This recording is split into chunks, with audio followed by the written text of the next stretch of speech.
IPL பார்ப்பதை நிறுத்திவிடு, சவால் விடுமுன் யோசித்திடு, கப்பை மறந்துவிடு.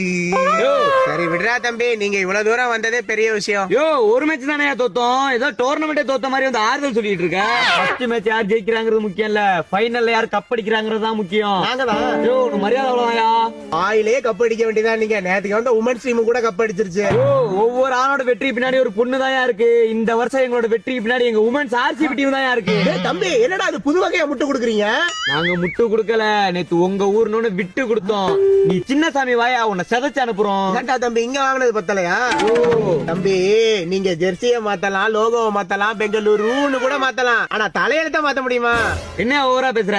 என்னால ட்ரீம் லைன்ல கோலியை கேப்டனா போட முடியும், உன்னால தோனியை போட முடியுமா? வெட்டியா பேச நேரம் இல்ல. அடுத்த மேட்ச் எங்களுக்கு GT கூட இருக்கு, அதுக்கு முன்னாடி ஒன்னு சொல்லிட்டு போயிடுறேன். சொல்லிட்டு கிளம்பு. சரக்கு அடிச்சோம் மாப்பு இல்ல, RCB உனக்கு கப்பு இல்ல.